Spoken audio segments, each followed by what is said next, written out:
हर रोज की तरह आज भी अमित जी सांझ होते ही अपने घर के बाहर बने लंबे से बरामदे में आकर बैठ गए।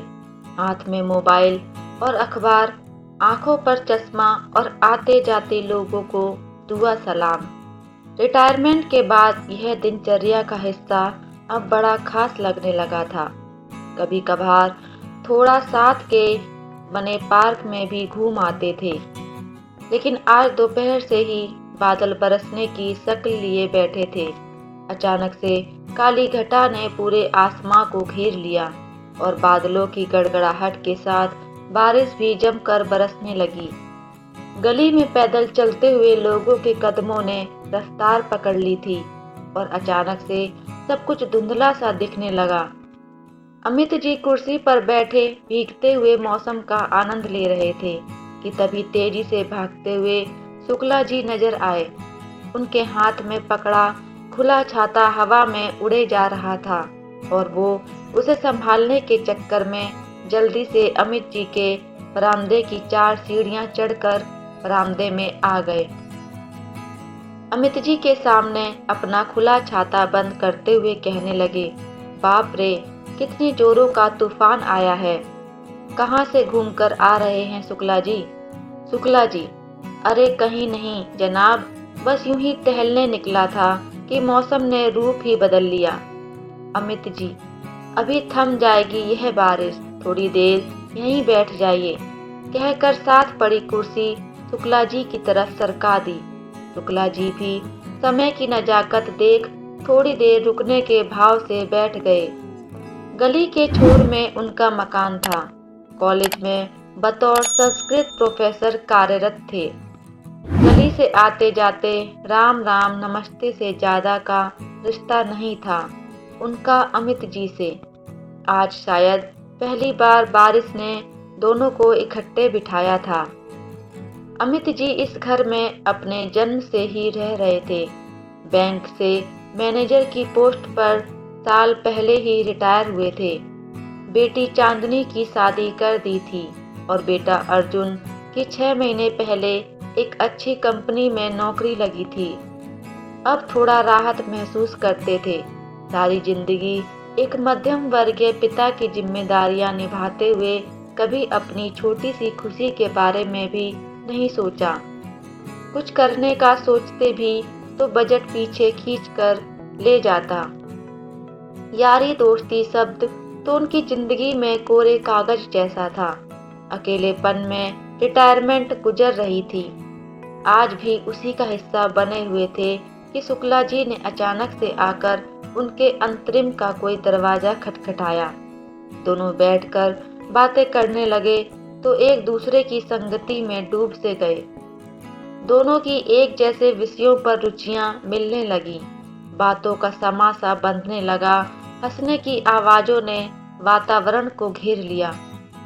पत्नी मृदुला, जो कि साथ वाले कमरे में बैठी अपना मनपसंद धारावाहिक देख रही थी कि अचानक पति की किसी के साथ आवाजों ने उसका ध्यान बाहर की ओर खींचा।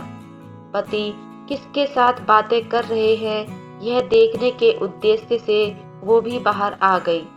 शुक्ला जी को देख नमस्कार कर हालचाल पूछकर वापस अंदर जाने को मुड़ी तो पति ने पीछे से आवाज लगाई, अरे सुनो मृदुला, 2 कप चाय तो बना लाओ। जी अभी लेकर आती हूँ, कहकर अभी 2 कदम आगे बढ़ी तो पति ने फिर से आवाज लगाई, ऐसा करो यार, 2-2 पकोड़े भी हो जाएं आज, मौसम का भी यही तकाजा है। कहकर अमित जी मटकाती हुई आंखों से पत्नी की ओर देखने लगे। मृदुला पति के यूं हुक्म चलाने पर जल भुन जाती, लेकिन जब से बेटे अर्जुन की नौकरी लगी थी तब से बहुत खुश रहने लगी थी। बेटा कहीं दूर नहीं गया था, अपने ही शहर में अपने ही पास था, इसलिए मन में बड़ी राहत महसूस करती थी। जल्दी रसोई घर में आई, सब्जियां काटने लगी, गैस पर जल्दी से चाय का पानी चढ़ाया। लेकिन जैसे ही उसने बेसन का डिब्बा खोला उसका मुंह खुला का खुला रह गया। डिब्बे में 2 चम्मच से ज्यादा बेसन नहीं था। जल्दी से उसने सामान की वो सूची देखी जिसमें पकड़ाकर उसने पति से कल ही राशन मंगवाया था। यह क्या, बेसन तो लिखना भूल ही गई। अब सामने से निकल कर जाएगी तो शुक्ला जी मना करेंगे और पति से डांट पड़ेगी, वो अलग। इन सोचों में डूबी ही थी कि बेटे अर्जुन का फोन आ गया। मम्मी अगर चाय बना रही हो तो मेरी भी बना देना। मौसम खराब होने वाला है, इसलिए जल्दी ही छुट्टी कर ली है। मृदुला ने हल्के से सुर में कहा, ठीक है बेटा। माँ की आवाज़ में कोई चिंता नजर आई तो अर्जुन पूछने लगा, क्या बात है मम्मी, सब ठीक तो है ना? हाँ बेटा, सब ठीक है। वो जो गली के नुक्कड़ में शुक्ला जी रहते हैं ना, वो तेरे पापा के साथ बाहर बैठे हैं। पापा ने पकोड़े की फरमाइश की है, लेकिन कैसे बनाऊं? घर में तो बेसन ही नहीं है। डिब्बे को बंद कर वापस रखते हुए मृदुला बोली, अरे मम्मी चिंता मत करो, मैं लेकर आ रहा हूँ, तुम चाय बनाओ। कहकर अर्जुन ने माँ की सारी परेशानी पल भर में दूर कर दी। थोड़ी देर बाद अर्जुन हाथ में एक बड़ा सा लिफाफा लेकर घर में दाखिल हुआ। उसने बाहर बैठे शुक्ला जी को प्रणाम किया और सीधा रसोई घर में माँ के पास चला गया। बेटे को देखते ही माँ चेहरे पर बड़ी सी मुस्कान लेकर बोली, ला दे बेटा बेसन। यह क्या? अर्जुन ने उस बड़े से प्लास्टिक थैले में से 2 तेल से सने लिफाफे निकालकर माँ के हाथ में थमा दिए। बेटा पकोड़े ही नहीं बल्कि गरम गरम जलेबियां भी लाया था। मृदुला, तू पकोड़े ही ले आया, इसकी क्या जरूरत थी बेटा, मैं बना देती। काहे को बैठे बिठाए इतने पैसे लगाकर आ गया। माँ को पीछे से आलिंगन करते हुए अर्जुन कहने लगा, जाओ माँ, तुम भी पापा के साथ बैठकर मौसम का आनंद लो। कभी तुम भी रसोई से छुट्टी लिया करो और ज़्यादा मत सोचा करो। मृदुला बेटे की ओर मुड़ी, बहुत बड़ा हो गया है तू, कहकर एक हल्की सी चेहरे पर चपत लगाई। पकोड़े, जलेबियां और चाय लेकर जल्दी से जाकर बाहर पति और शुक्ला जी के साथ बैठकर गप्पे मारने लगी। भीगा भीगा मौसम और गर्म गर्म चाय पकोड़े ने शुक्ला जी के बैठने के इरादे को मजबूत कर दिया, जो कि मन में काफी देर से उठने बैठने की कसमकस में फंसे हुए थे। तीनों की बातों का दौर चल ही रहा था कि शुक्ला जी की पत्नी अनुराधा का फोन आ गया। कहाँ हो, इतनी देर से, मुझे फिक्र हो रही है। पत्नी की चिंता को हटाते हुए शुक्ला जी बोले, अरे चिंता मत करो, अभी थोड़ी देर में आ जाऊंगा। अपने जो वो अमित जी हैं, ऊंचे घर वाले, उन्हीं के पास बैठा हूँ। अच्छा ठीक है। उधर से पत्नी का सुर आया। फोन बंद करने ही वाले थे कि मृदुला झट से बोली, अनुराधा से कहिए वो भी यहाँ आ जाए, अगर कुछ खास नहीं कर रही। अनुराधा ने मृदुला का आमंत्रण स्पष्ट सुन लिया। घर में अकेली बैठी बोर हो रही थी तो झट से हाँ कर दी। थोड़ी देर बाद अनुराधा एक हाथ में छतरी और दूसरे से सलवार को पानी से बचाती हुई पहुंच गई। हल्के नीले रंग का सूट और बहुत ही हल्का सा मेकअप में भी बहुत प्यारी सी लग रही थी। मृदुला झट से एक एक कप चाय और बना लाई। बेटा दिल खोलकर पकोड़े लाया था। आज बारिश की तरह ये चौकड़ी भी जम गई। बातों किस्तों का और हंसने हंसाने की एक समासा बन गया। अमित जी को एक बासी सी नियमितता में आज एक गजब की ताजगी मिली। मृदुला तो पहली बार शायद ऐसे किसी अनुभव से गुजर रही थी। शुक्ला जी और अनुराधा के साथ उनके विचार और दिल खूब मिले। उनकी ही तरह यह दंपति भी काफी सीधे साधे दिखावे वाली थोती बातों से काफी दूर थे।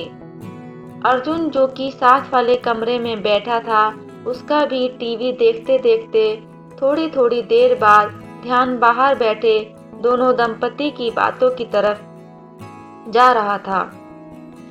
पापा के पास तो सदा ही बातें होती हैं, लेकिन हैरान था कि माँ अपने कॉलेज के किस्से सुना रही थी तो कभी अपने बहन भाई की नटखट बातें सुनाती। पीछे यादों की दुनिया में खो रही थी। माँ को उसने कभी इतना बात करते पहले नहीं देखा। दादा दादी के रहते बहुत चुप चुप रहती थी। काफी संकीर्ण सख्त विचारों वाले बुजुर्ग थे। घर में यार दोस्तों की धमा चौकड़ी मौज मस्ती वाला कभी माहौल ही नहीं बनने दिया उन दोनों ने। अर्जुन सोचने लगा, बादल तो बरसकर थम भी गए, लेकिन भरे हुए मन अभी तक बरस रहे हैं। उसने घड़ी देखी तो 8 बजने वाले थे। रसोई घर में गया तो देखा रात के खाने की कोई तैयारी नहीं थी। फिर बाहर आया तो देखा चारों मस्ती में खूब बतिया रहे हैं। आज माता पिता की मस्ती भंग करने का मन नहीं किया। चुपचाप पास के एक रेस्टोरेंट से खाना ऑर्डर कर दिया। खाना ऑर्डर कर वो मेहमानों को रोक कर रखने के इरादे से बाहर आया और उन्हें अपना नया लाया स्मार्ट टीवी दिखाने के बहाने से अंदर ले गया।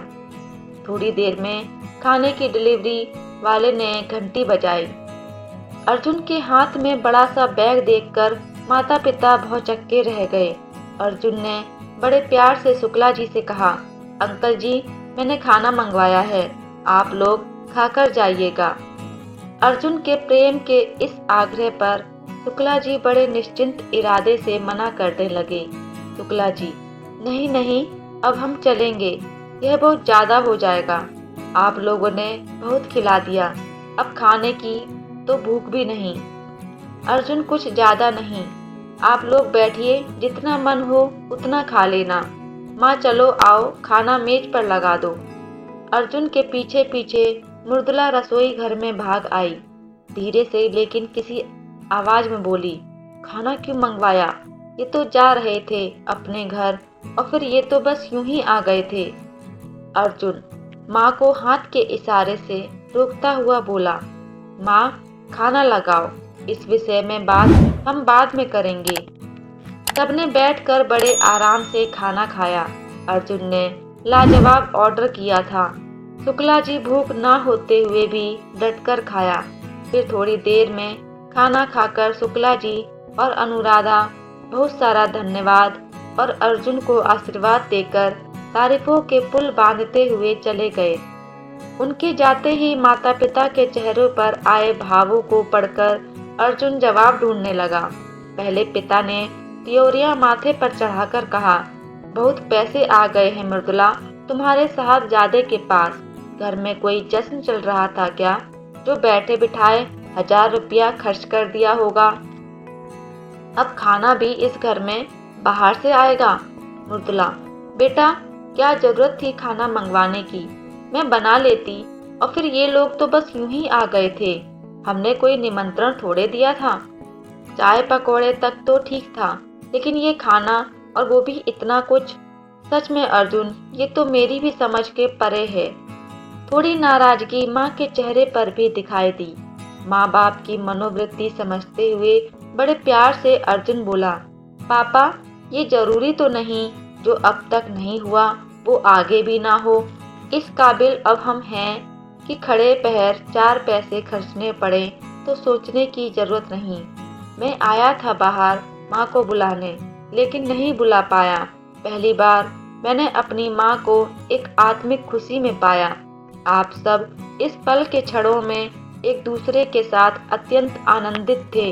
मैं रसोई में गया, वहाँ खाने की कोई तैयारी नहीं थी और फिर पापा की दवाई लेने का भी समय हो रहा था। आज पहली बार मुझे अपनी माँ के लिए कुछ करने का मौका मिला, तो मैं इसे व्यर्थ कैसे जाने देता। सारा दिन हमारे लिए काम में लगी रहती हैं, कभी कभी माँ को भी छुट्टी देनी चाहिए। आप दोनों ने हमेशा हमारी खुशी, पढ़ाई, सुख सुविधा के बारे में सोचा। आप दोनों की अपनी भी कोई इच्छा अरमान है, ये तो आपने सपने में भी सोचना बंद कर दिया होगा। आज मैंने सोचा और मुझे इस बात की खुशी है। और फिर अनुराधा आंटी को भी घर जाकर सारा काम करना पड़ता। मम्मी पापा, मैं जानता हूँ ये लोग यूं ही अचानक इत्तेफाक से आ गए थे, लेकिन सच बताऊँ पापा, ये इत्तेफाक कभी कभी कमाल कर जाते हैं और बहुत लंबे समय तक चलते हैं। पता है लोग यार दोस्त बनाने के लिए कितने पापड़ बेलते हैं। बढ़िया खाना, एक से एक बढ़कर पकवान, महंगी महंगी क्रॉकरी, घर की सजावट, एक दो नौकरों का इंतजाम। फिर भी मन परेशान, क्योंकि अपने स्वभाव से मेल खाते लोग आजकल मिलते कहाँ हैं। जिसे देखो अपनी ही डींगे मारता है। हर कोई चाहता है बस मेरी सुन लो, अपनी रहने दो। ये दोनों आज भले ही एक संयोग से आपको मिले हैं, लेकिन हम उम्र यार दोस्तों की आपको भी जरूरत है। आज इस संगति ने अवश्य आपको इस कमी का तो एहसास कराया ही होगा। मैं दावे के साथ कह सकता हूँ पापा, ये इत्तेफाक, ये बस आपका यूं ही बेकार नहीं जाने वाला। जाइए, जाकर अब सो जाइए। ज़्यादा सोचना सेहत के लिए नुकसानदायक है। और हाँ, दवाई खाना मत भूलिएगा। बेटे ने आज माँ की भावनाओं को ही नहीं समझा, बल्कि माँ के प्यार के सातवें आसमान पर बिठा दिया। मृदुला तो मन ही मन फूली नहीं समा रही थी। सोचने लगी, सही तो कह रहा है अर्जुन, कहाँ इस घर के लोगों ने कभी किसी से दोस्ती करने दी। आज जो मिला वो अनोखा अनुपम था। अमित जी भी काफी हद तक बेटे से सहमत थे, इसलिए बिना कुछ और बोले चुपचाप वहां से चले गए। 2 हफ्ते बीते नहीं थे कि अर्जुन की भविष्यवाणी सही निकली। अनुराधा और शुक्ला जी के घर से खाने का निमंत्रण आया। अमित जी और मृदुला अच्छे से बन ठन कर हाथ में एक छोटा सा तोहफा भी लेकर गए।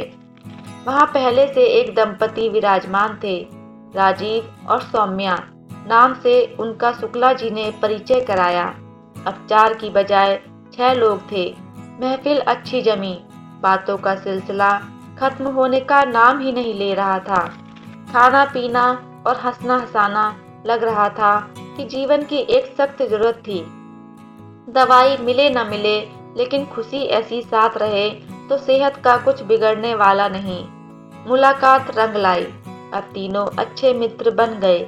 महीने में एक के घर जरूर रौनक लगती। तीनों महिलाएं खाने से लेकर समेटा समेटी तक एक दूसरे का पूरा हाथ बंटवाती।